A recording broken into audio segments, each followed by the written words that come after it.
Welcome back, everybody, to the Neuro Health broadcast. I'm your host, Dr. Joe, and today we are joined by our guest, Dr. Matthew Shem of Peak Brain Performance Centers out in Colorado. This was a really great episode. Dr. Shem is talking to us today about preventing and reversing cognitive decline. That's something that I know is plaguing our nation and the world, especially as we get older. We want to make sure that we not only improve quantity of life, but also quality of life. And I think what Dr. Shem has put together is going to be really helpful to achieve that quality. So we'll have a quick announcement and then preventing and reversing cognitive decline with Dr. Shem. This podcast is brought to you by Delta Neuro Health, located in Columbus, Ohio, where non-invasive, personalized care is revolutionizing the way we approach complex neurological issues. With cutting-edge techniques in functional neurology, functional medicine, and chiropractic care, we're leading the way in managing conditions like concussion, dizziness, brain fog, anxiety, POTS, attention, and more. To learn more, visit our website at deltaneurohealth.com.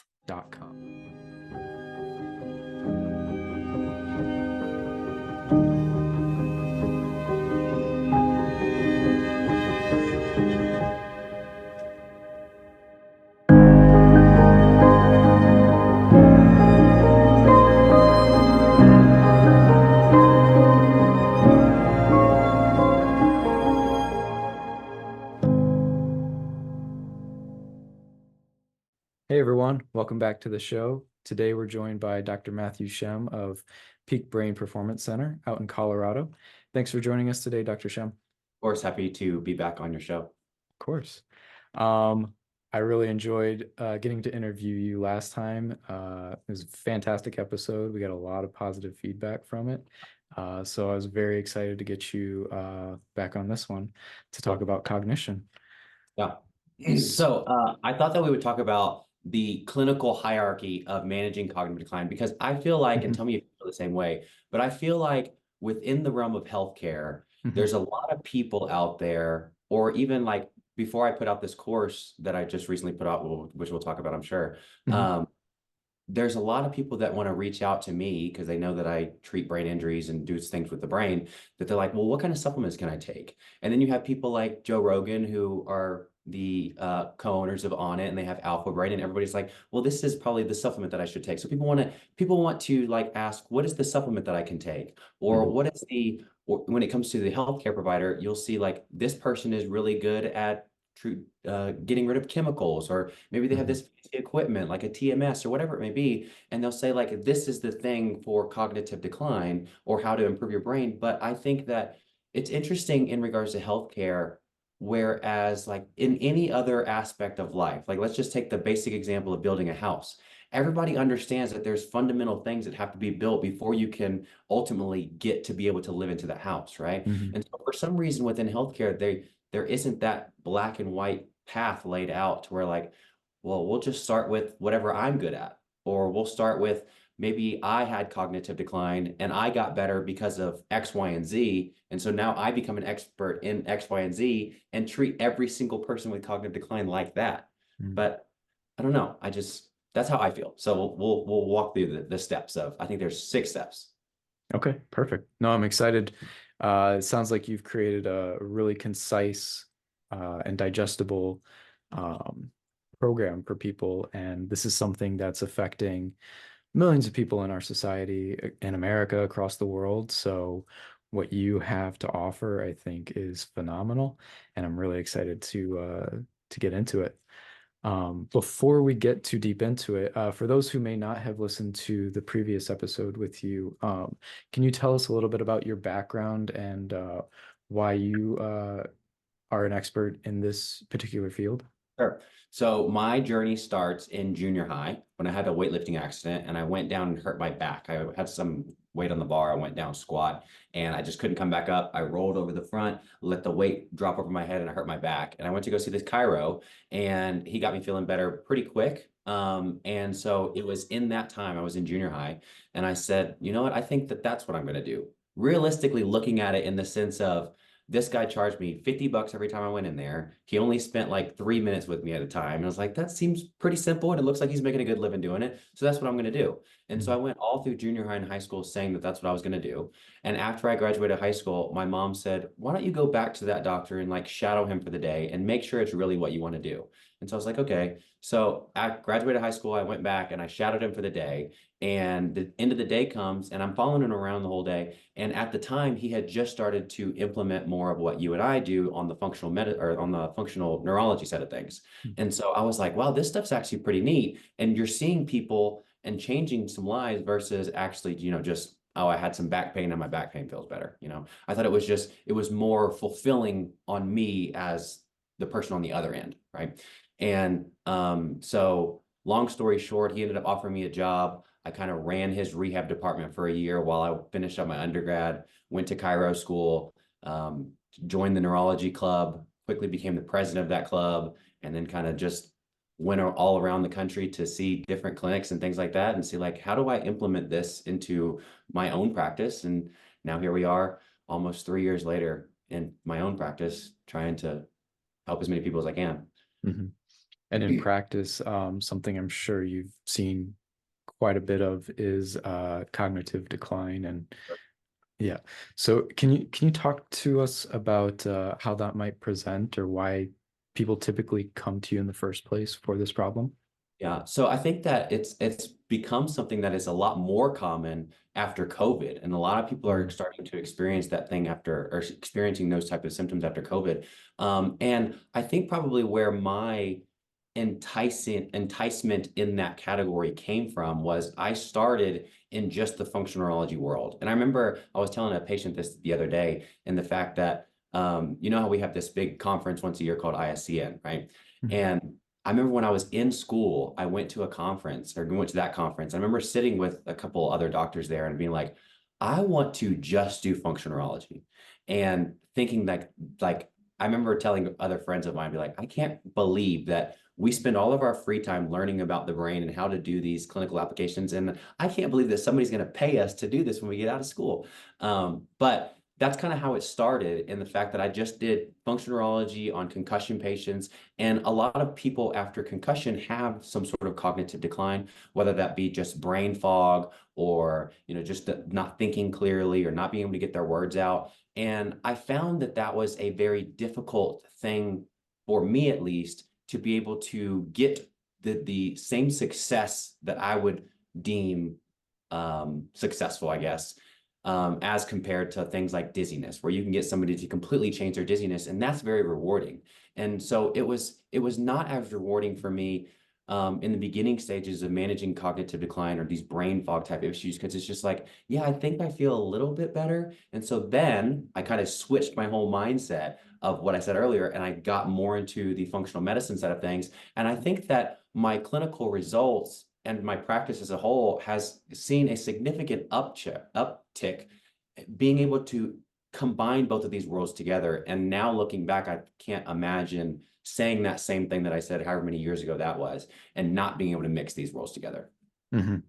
Yeah, and I think that's something I admire about you and a lot of other people in this field is that we're always evolving. We're always building on the knowledge that we've gained and then trying to expand that as we see more patients, as we, um, uh, acquire more knowledge.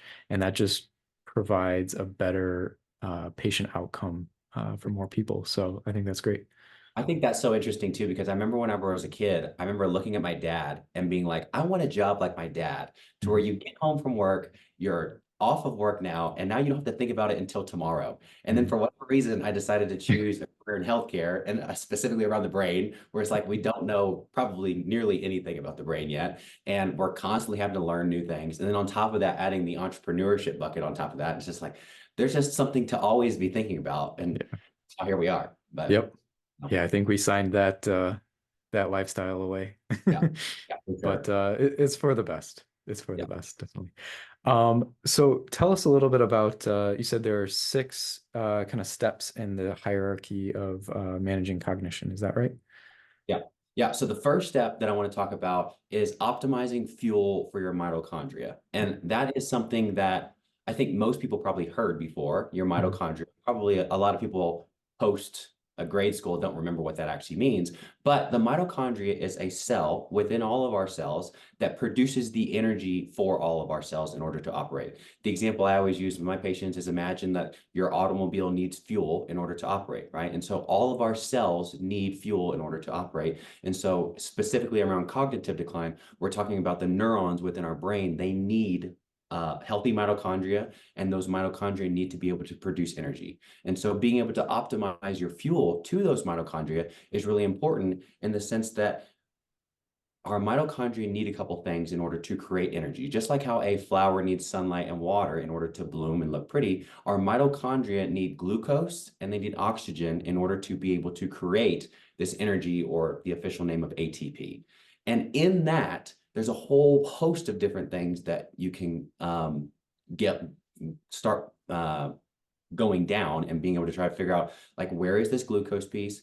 And can my blood sugar levels maintain stability? And then am I getting enough oxygen to those tissues? And so this is going back to what we were talking about earlier. And like you'll hear a lot of providers be like, oh, well, I've heard CoQ10 is good for the mitochondria, so we'll just give them CoQ10. But it's like, if that's not the reason that my mitochondria are not able to produce enough energy, then we have to be able to backtrack and figure out where is the missing link. And so, for example, in the glucose piece, there's a lot of people that, especially today, who have diets that are excessively loaded in carbs and sugar.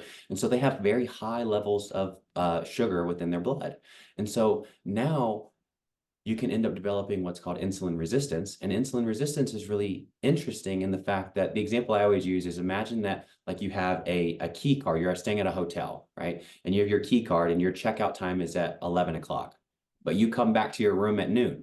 Your key card's obviously not going to work anymore, right? And the same thing here is that insulin basically works as that key to be able to get the glucose out of your blood and into your cells, because whenever I eat something, the sugar from that food is going to make its way into my blood, but it's not very useful in the blood. So I have to have a means of getting it out of the blood and into the cells, which is where the mitochondria lie. And so if I have a poor diet, for example, and I have very high blood sugar levels and I end up developing insulin resistance as a result, now I'm never going to be able to get enough glucose into my cells to be able to power this mitochondria to create energy. And that's just one of the possible mechanisms that could be involved with just the glucose piece of being able to create enough ATP.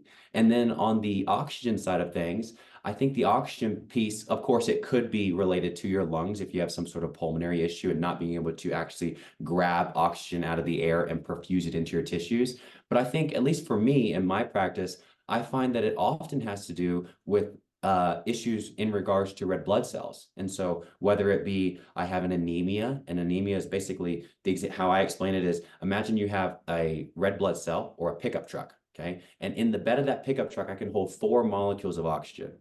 And so let's say if I have 10 of those pickup trucks, I can carry 40 molecules of oxygen. But if I get rid of half of my trucking company, and now I only have 5 pickup trucks, I can only carry half the amount of oxygen that I once was able to. And so being able to read someone's labs and be like, okay, where is the impairments here? I have this anemia. And more importantly, what kind of anemia? Because oftentimes people immediately hear anemia and they immediately think of iron deficiency, but that's just only one type of anemia. And so we have to be able to, um, I think I think looking at a lab panel really is an art, and being able to try and decipher trends to be able to say with confidence, here is where the impairment is. And so whether you have an iron deficiency anemia or a pernicious anemia or an anemia of chronic disease, you have to be able to isolate which one of these things do I have, so that then you can have the most appropriate treatment plan catered around that specific mechanism. So you could have anemia, you could have high blood pressure. If you have high blood pressure, you're basically going to tear up. Think about your arteries kind of like tubes. And as the pressure of that blood continuously wears down the lining of your vessels, it causes impairments in the vessels. And then things like cholesterol can stick to it and you cause plaquing. And now if you have a tube that is not as wide and is more narrow, obviously less blood is going to be able to get through that tube. And then that could lead to not getting enough blood flow to certain areas, specifically your brain. Or maybe you have circulation issues. I mean, the list goes on and on in regards to that. And that's just step one. And just being able to get enough oxygen and appropriate levels of glucose to various areas of your mitochondria just to be able to create ATP. And that's number Mhm. one. And honestly, if we can just get that level there under control for a lot of people, you'll see some significant changes. And I think that this is where, at least for me, I used to um, I used to kind of just step over because I was trained in the functional neurology world and in the rehab world. And so we always hear the don't exceed the metabolic rate thing. And I don't know about you, but for me, I always heard that, never really knew what exactly that meant. Mhm. And so that's step two. And don't exceed the metabolic rate of the mitochondria because our neurons need to have like this little pump to be able to supply them with enough energy.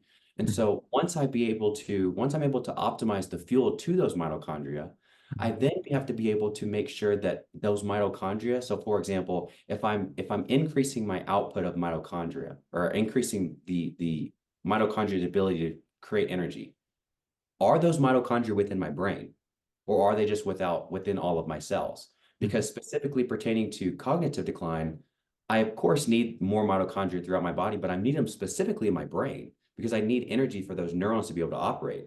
And if I get to the point where I'm constantly working my neurons, but there's not enough energy to meet the demand to fulfill the tasks that they're trying to do. That's what leads to more degeneration of those neurons. Just like how your automobile goes nowhere if you have no fuel. Same thing with our neurons, is they need to have fuel. And so I think that this is another thing tying back into the functionality world and how we always heard don't exceed the metabolic rate. And why is that important? Is Mhm. because if I have a neuron that is continuously being activated, but I don't have the fuel to meet that demand, then I have decline of my neurons. They're going to start to die because there's not enough energy to meet that demand. And here's the kicker. Whenever that happens, whenever let's just say for easy arbitrary sake, I have one neuron that is responsible for one task, but I don't have the energy to meet that demand. What this neuron will do is recruit collaterals in order to help. And so it's going to say, hey, neighbor, can you help me do this job? And so now I have two, three, seven neurons that are trying to do this one job. And it leads you down this perpetual cycle because now I have, let's say, seven neurons to do this one job, but I don't even have the energy availability to meet the demand of one neuron. And so now I just continuously lose more and more neurons. And then it's a very difficult hole to be able to dig your way out of. Yeah. And with those first two steps, it sounds like you said, you're mostly concerned with oxygen and glucose delivery, Correct. making sure that you don't exceed the metabolic threshold and then that you can support the mitochondria. A lot of that, I mean, that is very foundational, but I feel like by the that may be one of the hardest things for people to actually implement in their lives because that might require the most, I guess, Yes. dramatic change in their lifestyle. So And how do that's why, you work with that? see, that's one reason why I want to start putting out more of these online courses, because something else that I have found is that there are so many things that need to be done outside of the office in order to get healthy or whatever that may be, Hmm. whether it's the health of my brain or the health of my liver or the health of whatever, And so I agree with you in the sense that there are so many patients, maybe not so many, but there are a good handful of patients that want to come to a doctor. And maybe this isn't as common in our world because oftentimes, I don't know if you do or not, I'm assuming you don't, but I don't accept insurance. And so those kind of people are typically already been through the insurance system. They've been fed up with that system. They've seen Hmm. other providers already and they're like, okay, now it's time that I have to actually pay out of pocket. And if I'm going to pay out of pocket, I'm going to listen to whatever this provider's saying. Hmm. And so I agree with you in the sense that those are the hard things to implement because they require changes to my lifestyle and changes to my diet. And so I think that there are a good percentage of patients that just want to be able to come to the doctor and say, do something to me and get me better. And Hmm. so I think someone asked me recently, how do you have such good compliance with patients? And I was telling this person that I don't think that I try to ever sell anybody as to why I'm right.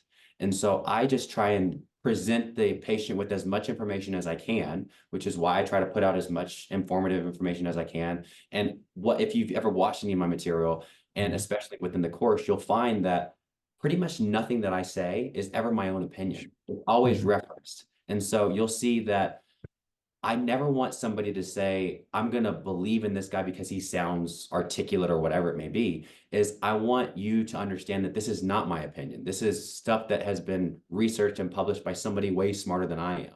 And so um, I think that's just how I kind of present it. And like, here's all your options. If you want to get to the other side of this mountain, then you're going to have to make some changes. And if you don't, I'll be here whenever things are a little bit worse. Right. Right. No, but yeah, it seems like that's what we can do best as doctors is just present the information. Like this is your best case scenario to recovery. Like follow these steps and you have a high chance of success. You Yeah. leave things out, that's kind of your choice, but ultimately like you're doing yourself a disservice at that point. Yeah. So it's just a matter of education, like you said. So Yeah. And I always tell patients to think about it like a bucket of water. And so, like, mm, if I have this bucket of water and whenever that bucket starts to overflow, that's whenever I start to notice symptoms. And mhm, so, I think my job is trying to figure out, like, what is making up for the most amount of water in that bucket. And mhm, so, oftentimes, being able to just be able to get enough fuel to your mitochondria makes up for a significant amount. And yeah, so, if we can just be able to get that under control, then maybe we just drop just below the brim of that bucket to where no longer symptoms appear. But if we continue working together, we can get that water even lower to make it to where now I'm more resilient to added stressors in my life. Because there are so many different things that can contribute to cognitive decline, whether it be your diet or your lack of exercise or sleep or stress management, or maybe you have chemical burden. And so, like being able to get that water as low as possible, I think makes it to where I can live the longest, healthiest life. yeah. So, Which I think that opens a whole other can of worms and yeah. chemical burden and et Yeah. cetera like that. So yeah. So let's say that you're able to then you get kind of step one and step two under control. Where do you go next? So step three is Mhm.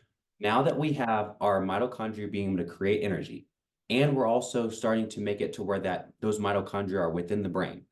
Now we have to reduce neuroinflammation or reduce any we'll just keep it at that. We'll reduce neuroinflammation. And why that's important is the example I always use is imagine how, let's say I have a burger, right? And whenever I eat that burger, the nutrients from that burger is going to come into my body. My body's going to use whatever nutrients it needs for now, and then we're going to excrete the rest as waste.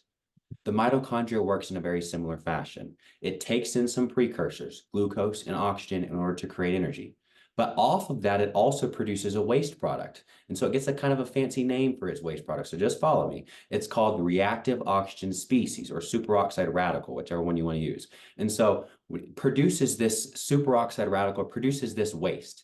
And so we need to have healthy levels of anti-inflammatories in order to combat this waste. And so if I have high levels of anti-inflammatories, now whenever my mitochondria is working and it produces energy and it also produces some of this waste, those anti-inflammatories are going to bind to it and take care of it. Just like how whenever you and I produce our own waste, we flush the commode and everything is taken care of, right? And so same kind of thing here. But the problem is that in our modern day, our modern world, so many people have so much inflammation. I literally just saw a guy today and his ferritin marker was 441. I'm Jeez. like, dude, you are inflamed to the gills. Mhm. Um, and so if my inflammatory levels are high and my anti-inflammatory levels are low, now what happens is whenever my mitochondria produces more waste and there's nothing to bind onto, that waste goes back and binds to the mitochondria. Why that's important is because the mitochondria is a little bit more dramatic than you and I. I'm assuming you, but for sure me, whenever I excrete my own waste, I prefer for that waste not to physically get on me, right? Yeah. And so the mitochondria is the same way, except they're a little bit more dramatic about it in the sense that when there is no anti-inflammatories, or at Mhm. least anti-inflammatory levels are low, that waste product goes back and binds onto the mitochondria and destroys the whole thing. And hopefully you can see how if this happens for a significant period of time, you end up just wearing through all your mitochondria. And now I'm getting rid of all the pumps that create energy. And now my neurons have no energy in order to be able to operate. And so this is step three in the fact that we have healthy mitochondria, they're producing more and more energy. But with that, now if it's producing more and more energy and I'm increasing my supply of mitochondria, now what happens is there's more waste product, right? There's more mitochondria, there's more people, then there's going to be more waste, right? And so now we need to be able to protect those mitochondria by high anti-inflammatories like glutathione, for example, and things like that. So that's number three. Okay. And then so once you kind of solve that, or once you move on past that step, what's next? So number four Mhm. is to promote neurogenesis and neuroplasticity. And Mm. so neurogenesis is kind of like a hot topic over the last decade, probably. And what neurogenesis is the ability for us to form new neurons. And so I went into the weeds to try and find more about neurogenesis as I was putting this course together. And it seems like neurogenesis is definitely a thing. Is it super robust? Probably not. And what I mean by that is that I remember when I was putting this course together, I remember thinking that there are going to be people that hear this and think, oh, wow, we have the ability to create new neurons. How about I just take absolutely no care of my brain? And then whenever I get older and I start to experience some sort of decline, I can just harness the power of this neurogenesis thing and make up for all this lost. Unfortunately, it doesn't work that way. But there are a few regions within the brain that undergo neurogenesis, and specifically in regards to cognitive decline, your memory centers have the power to be able to create more neurons. And there's things like exercise and intermittent fasting that have been shown to promote more neurogenesis and more promotion of more neurons. And so for me personally, I think about it in the sense of I'm a very lazy person by nature. And so for me, and especially as I'm putting this course together, the first example that I gave to this in the course is in regards to diet. And I think asking somebody to change their diet is a very significant thing to do. And so I think that if I were to ask you, Joe, to change your diet, I think that there should be substantial evidence on my end to be able to ask you to do that. And so for me, I am a very empirical, evidence-based kind of guy. And so I like evidence. And so I feel like in back to neurogenesis gives the concept of neurogenesis gives me a little bit of comfort. For me, I think that this concept of neurogenesis makes it to where I have a little bit more motivation towards things like exercise, for example, because I know that even on days that I don't feel like exercising, I know that it'll be good for my brain health long term. And it gives me a little bit of a competitive edge moving forward, knowing that if I get up today, I may have, I don't know, two or three extra neurons, and those two or three extra neurons will benefit me long term. And Mhm. so that's number one. And so we have our mitochondria being able to fuel our neurons. Now we have more neurons in our brain. Now we have to protect those neurons, and now we're growing more neurons because we have this supply to meet the demand now. And then on top of that, neuroplasticity, which is I think where a lot of you and I's in-office rehab comes into play. And this is kind of the fun part. And this is where I think that a lot of people skip to, at least that's what I used to do, is I would skip directly to this part because that's the means of how I make money, right? And so it was easy to be able to say, well, you need rehab because that's what I do, you know? And so neuroplasticity is in the sense of we have all these neurons now. And so now we have to be able to make it efficient and make it to where those neurons are actually connecting with each other because um, a lot of people, maybe not a lot of people, but a good amount of people would probably think to themselves that you've been told at least that whenever you're born with the most amount of neurons that you ever have. And while that's true, I don't think that we can look at that in a sense of quantity of neurons alone can't solely equal intelligence. Because if that were so, then we would be the most intelligent and most capable as newborns. But obviously, that's not the case, right? I mean, Right. pickup sitting on the parking lot right now, and I could go sit in it all by myself if I wanted to. But if you were to do that with a newborn, you might get a little trouble. You And might so, get in trouble, yeah. yeah, so same kind of thing is like we now have to be able to, if we can have more of neurons, we have to be able to make those neurons connect and form connections with each other to make things more efficient and ultimately increase the quality of our brain. It sounds like maybe most people would start thinking about cognitive decline or their cognition in general once it becomes a problem. For But sure. my takeaway so far is people need to think about this way earlier than once it becomes a problem. So this program really should be kind of broadcast to everyone, right? Yeah, I entitled the course Reversing Cognitive Decline.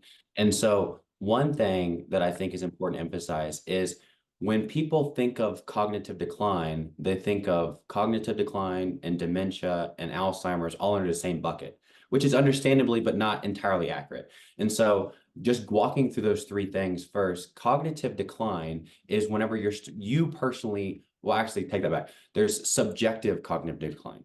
Subjective cognitive decline means that you yourself are noticing some things that are not, your brain is not working as well as it should.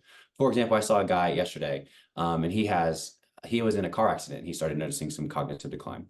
And we did a MoCA test, Montreal Cognitive Assessment, and it's basically just a objective form to measure someone's cognition, right? And normal on that test is considered a 26 out of 30. This guy scored a 28 out of 30. And so now it's my job to be able to take a step back and say, well, I could just tell this patient that he's just wasting my time and he's fine. Or what I learned from Dr. Carrick is that he says that your level of dopey may not be my level of dopey. And so, for example, if this guy was once able to perform at really high feats, and then I have to be able to figure out to once again be able to get this guy to perform at those high feats because whatever he was performing at now knocked down to where he doesn't feel great would be considered normal to somebody else, but it's not normal to him. And so that's the first stage in regards to subjective cognitive decline. Then you have mild cognitive impairment where your friends and family and peers are starting to notice like this guy is just not as sharp as he once was. Then you start to move into dementia, and dementia is where now things within your cognition is starting to affect your daily living, your activities of daily living. And then Alzheimer's is just the most common form of dementia. And so I do create like an emphasis in the course in stating that once you have reached this stage where you do notice you have a full-blown diagnosis of Alzheimer's, truthfully, there's only so much you can do. And there are people like Dr. Bredesen he's created protocols around cognitive decline, things like that. And they have shown research studies of like actually reversing full-blown dementia. I have heard from other people that they have been accused of kind of cherry picking data. So I don't know like how accurate that is. But I do know that like for me personally in my office, whenever I am dealing with cognitive decline, in most instances, it's not full-blown dementia. It's usually these people that are like, I don't feel as sharp as I once was, and I'm trying to get back into the groove of things. But ideally, if you can get a hold of things way before you ever start noticing anything and just increase the quality of your brain, when before you notice symptoms, then yeah, that's ideal. Yeah, absolutely. And so the last step we talked about was neuroplasticity, right? So Yeah, that's the fun stuff. yeah, So where do we go from there? Steps yeah. 5.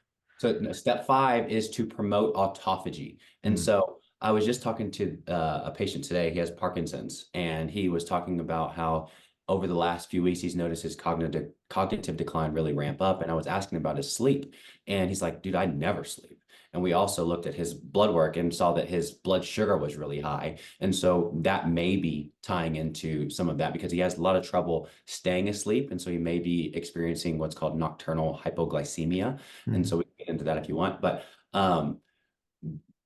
sleep is going to be critical in this part because we have something called the lymphatic system within our brain. So everybody's probably heard of the lymphatic system within our body, and there's lymph and it removes kind of waste products and stuff like that. But within our brain, we actually have something called the lymphatic system. And the lymphatic system is really neat in the sense that it's basically the spring cleaning that takes place within your brain every single night. And so throughout the day, I have toxic waste and junk that accumulates in my brain. And then whenever I go to sleep at night, I have this lymphatic wash that basically takes place and gets rid of all this junk within my brain. And so if I have issues with my sleep and I'm never able to actually get a full wash, let's say, then now I have more and more junk that just accumulates in my brain. And so that is one big key factor. And also, I like integrating integrating intermittent fasting in a lot of my protocols. And so intermittent fasting has been shown to promote autophagy in certain areas. And so being able to just take as many of these little tools as we can. And this ties back to what you were talking about earlier, is like how you and I have like this sense, or maybe this industry as a whole has a sense of like trying to pick and choose as much as we can to be able to have under one roof to ultimately help this patient. And I think that's very different from at least what I was taught in chiro school, and the fact that at my chiro school, there was a lot of straights and there were mixers. And all the straights want to do is just do chiropractic care because that's chiropractic. But for me, I look at it in the sense of like, whatever I'm doing as a chiropractor that falls within my scope of practice is chiropractic. And so I look at it in that sense of like, I will do anything short of falling outside of my license and my scope of practice to be able to get this patient better. And even if it's outside of my practice, I will make the recommended referrals to be able to get this person better. There's no dogma of like my way is the best way. And that's something that I really try to emphasize in the course of like, I just really, really despise dogma. I don't think that there is ever one true thing that is the end all be all. Exactly. Yeah, and that keeping an open mind is so important. And like Yeah. we said in the beginning, always evolving, always growing with the research and experience is crucial. And you can Sure. never get set in your ways because there's always new information coming to light. Yeah. So we've talked through steps 1 through 5 so far. Where do we go from here? You said there were 6 total. There are 6 total steps. And so the last step, I think, is one where personally, I don't think I really get to a whole lot. And I think this may tie into the first podcast that we did about autoimmunity, if I remember correctly. Yeah. But with that, so many people, especially in the functional medicine world, want to immediately jump to chemicals and toxins and heavy metals and all these different things. But I think that that is what I save for last. And I put step 6 as removing any chemical burden. And so why I put that last is because, for one, I think that just to be able to get to that step, especially in that world, a lot of people have heard of the word chelation before. That's where you take this chelating agent, it binds to different things, and it gets heavy metals and things out of your body. But in regard to that, you need to have a basic level of health in order to even be able to do that.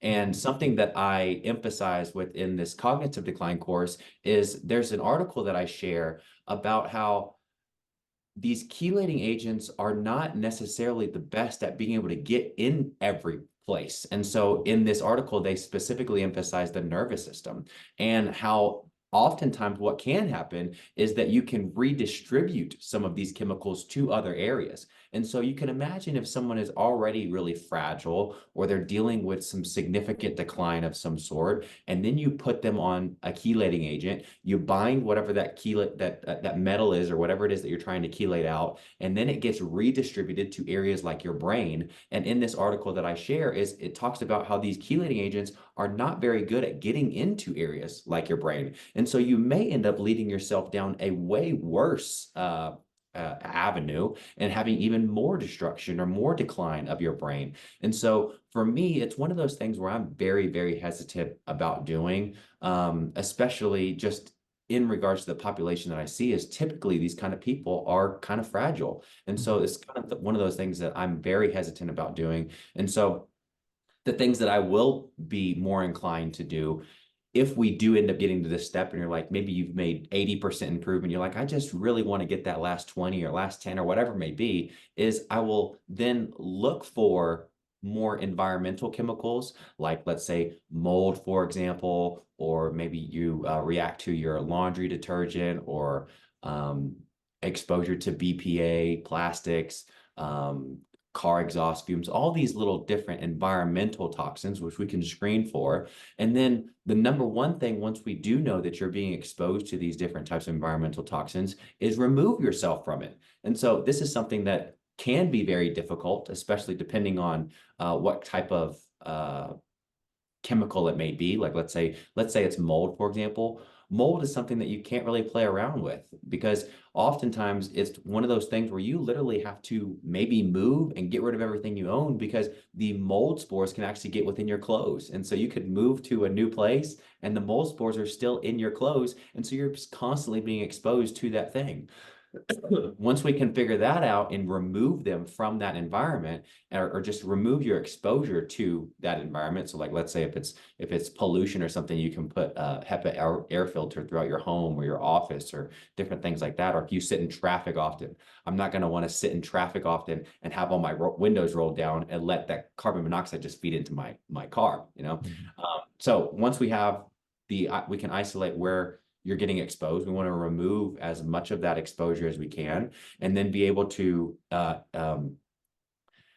support and improve any blood-brain barrier integrity if possible. We can screen for things like blood-brain barrier leaky blood-brain barriers through I like a test through Cyrex to look for the blood-brain barrier integrity. And so if there is a breach in the blood-brain barrier, then we can support that through supplementation and lifestyle changes. And then being able to also, in regards to these chemicals, environmental chemicals, specifically like BPA, for example, there's different environmental chemicals that our livers can actually get rid of.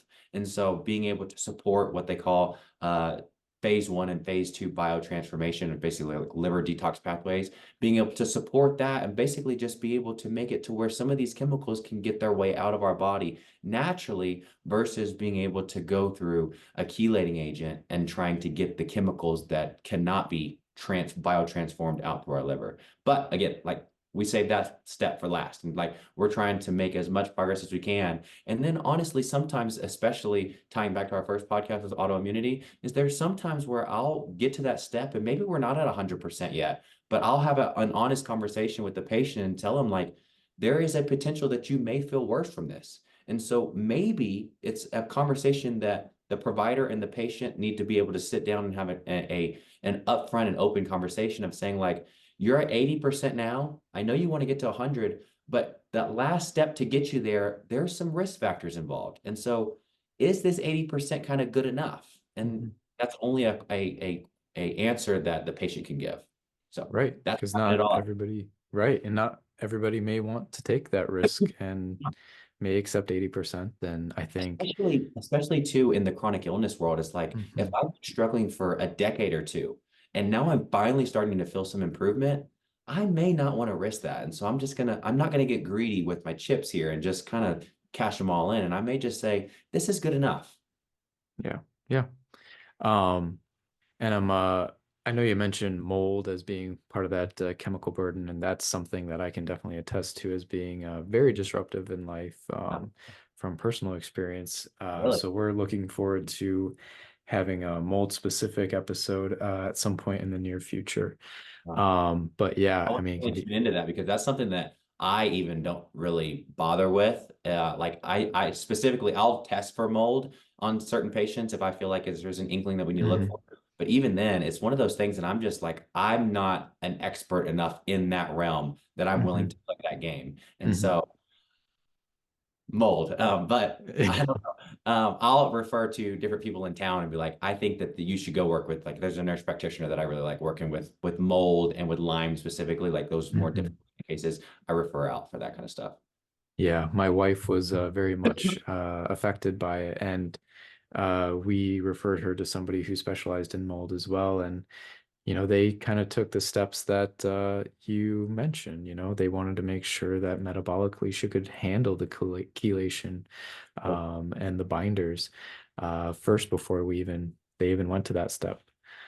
So we've talked about six very important steps when it comes to the hierarchy of managing cognition. Um, I'm assuming it's different for every patient, but are there some people who, just are doing pretty well with maybe 1 through 3 and they skip right to 4, or maybe they just Yeah, really need to go right to step yeah, 6, or how sure. how does that progression look for For people? sure. And so that I think that's where the unique individuality comes within healthcare and the fact that these are the 6 steps that need to be taken care of.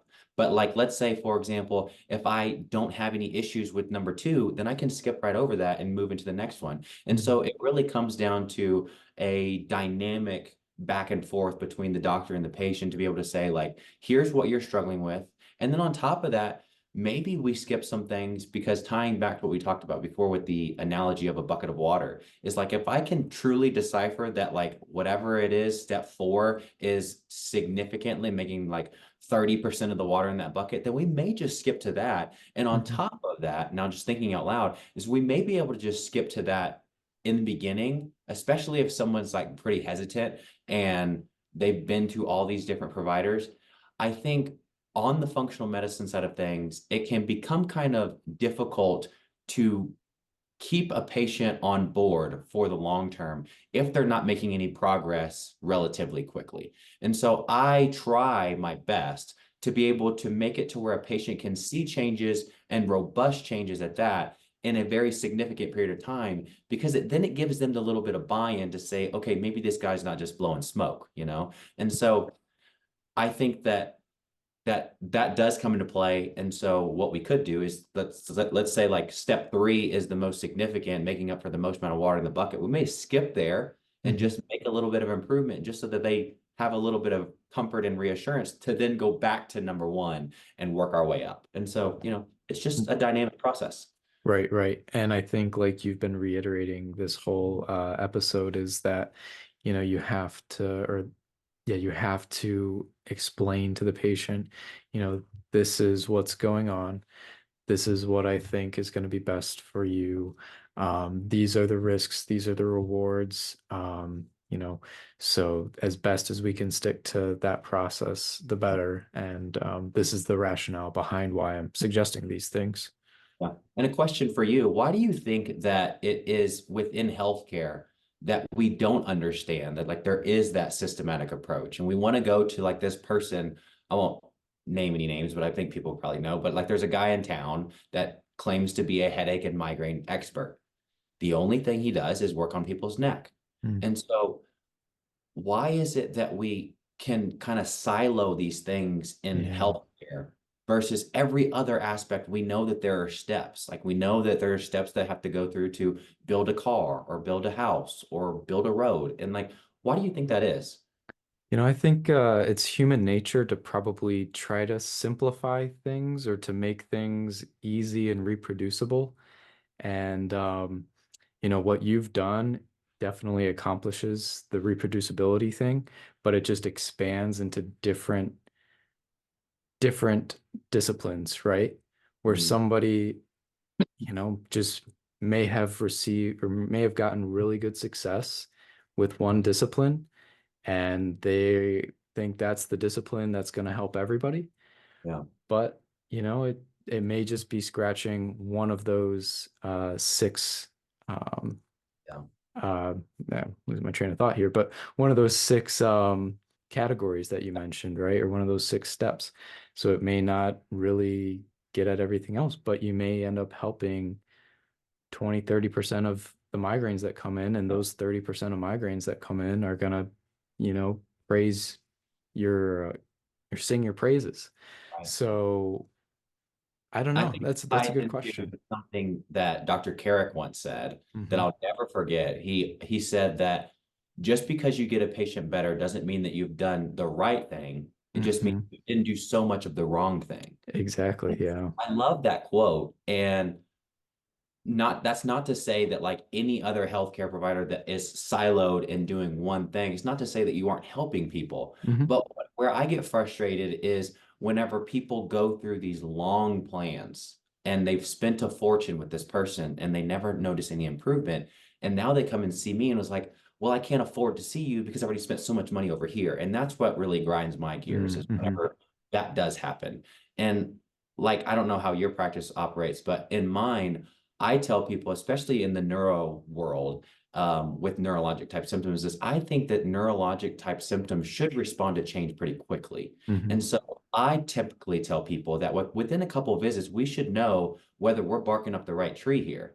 And if you're not noticing any either objective markers change or subjective feelings change, then I think it's my job to be able to tell this person, like, either you're in the wrong office, you need to go see somebody else, or we need to completely pivot and do some other therapy or run your blood or look at something different because Mhm. there's no use of just barking up the same tree and hoping that, the third adjustment is going to make a big difference.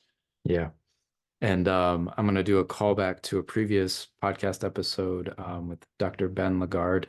But we talked about consistency of care and not only how important it is for patients to, stay consistent with their care plans, their at-home care, but also to find the appropriate care plan.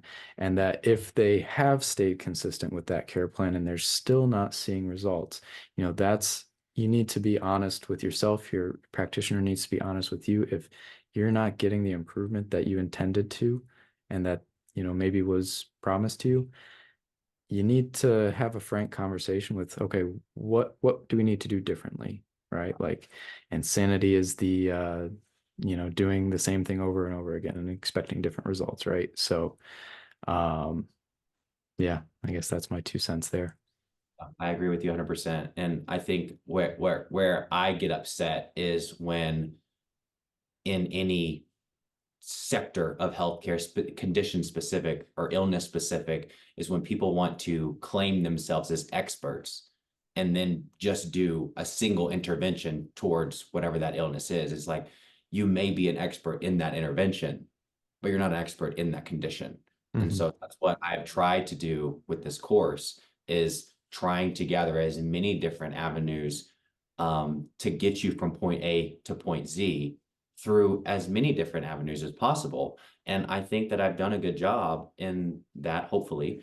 And I think that after putting in the hundreds of hours that it's taken to put that course together, I would like to believe that I'm an expert in that space for today, though. Hmm. I think it also is important to emphasize like what I put in the very end of the course is like once you purchase this course, you have access forever. And so, especially in regards to cognitive decline, it's something that hopefully next year we know something a little bit better, and hopefully my clinical skills are a little bit better, and that course will need to improve. And Hmm. so, eventually, whenever there's enough information that comes out, I'm going to redo that whole thing. And if you're somebody that has access to it now, you'll have access to it for as long as I'm still doing this. And so, I think that's important, and being able to constantly innovate and constantly learn as new information comes out. Yeah, and great job bringing that full circle from the Yeah. beginning of our conversation where we talked about the importance of evolving with new information, with new experiences. So that's fantastic that you're offering that within that course. So, people can just kind of sit back and let the new information roll in as it comes, and they don't have to, worry about digging for it. Yeah. So, Yeah. And hopefully trust that I've done due diligence to be able to siphon through the information, to be able to decipher quality evidence from poor evidence. yeah. So I think the important next question is, where do we find it? Yeah. So when do you plan on having this podcast out?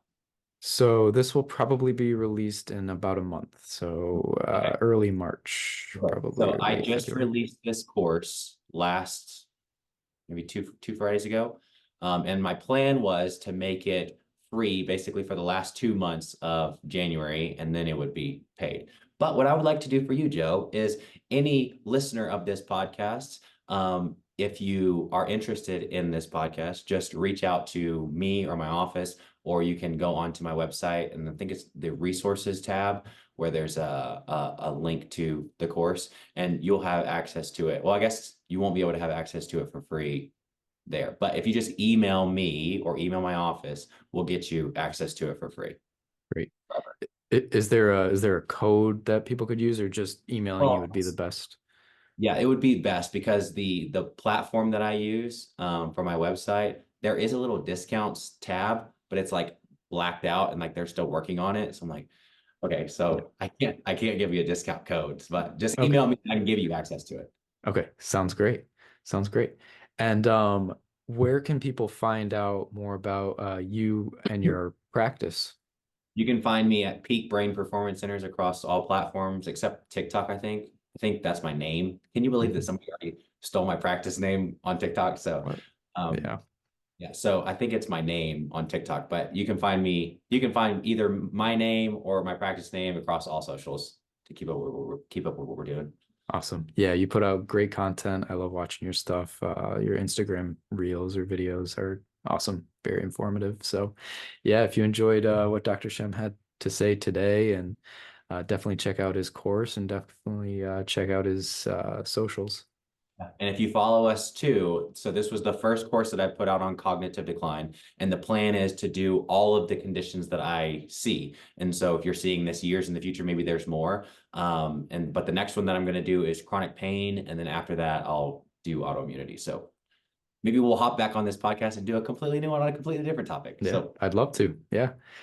Yeah, well, this was fantastic. And can you just maybe really quick just summarize what it is that we talked about today, the 6 steps, and who it might best serve?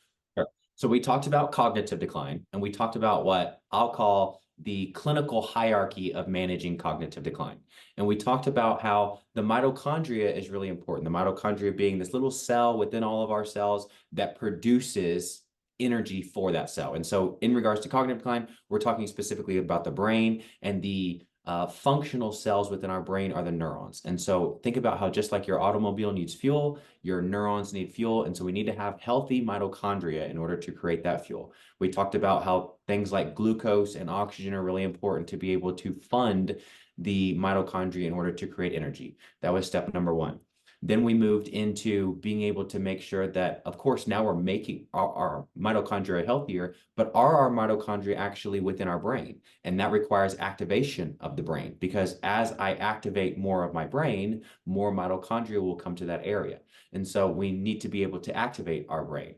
And then from step number 3 was being able to protect our mitochondria, because we talked about how whenever our mitochondria produces energy, it also produces waste. And so we need to have anti-inflammatories to basically come and combat that waste product so that our mitochondria is protected. Otherwise, if our anti-inflammatory levels are low, then that waste product goes back and binds onto the mitochondria and destroys the whole thing. Then from there, we've talked about step 4, which was promoting neurogenesis and neuroplasticity. And so this is all about being able to make sure that we have an abundant amount of neurons through neurogenesis, the creation of more neurons. And so we're trying to create as many neurons as we can to basically give us the best shot at living a long, healthy life and a long, sharp life. And then being able to make sure that those neurons actually connect with each other to be able to communicate efficiently.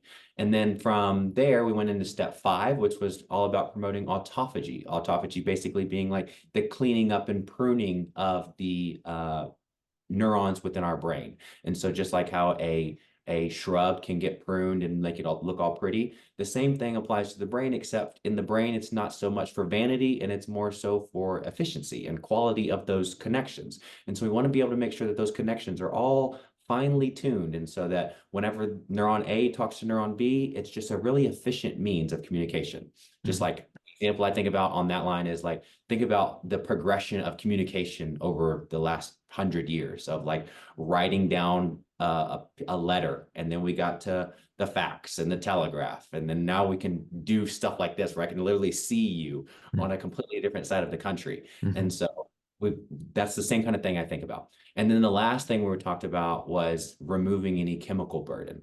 And so we also really emphasized in that section about how removing chemical burdens is, for one, the last step that we move into, just because there's a lot of ifs, ands, and buts about being able to do that, and specifically around chelation, how chelation can be kind of dangerous whenever you don't have a fundamental level of health. Because those chelating agents, what can happen is whenever I chelate a heavy metal, for example, out of my kidneys, I can then redistribute it to another area, like my brain. And then those chelating agents can't make it necessarily into the brain as well. And so now you've redistributed chemicals to another area, which then can't be chelated. And then you lead to this ultimate demise of even further destruction and decline. And so we're just trying to avoid that as much as possible. That was a lot of information packed in a small amount of time, but just rewind, re-listen to it all because this was gold. And I'm going to use that for the promo of this episode. So that's good. But Dr. Shem, thank you so much for coming on today. It's wildly informative. I think the listeners are going to really get a lot of value out of what you had to talk about today. Thanks for the invite. Yeah, of course. All right. Well, until next time, take care.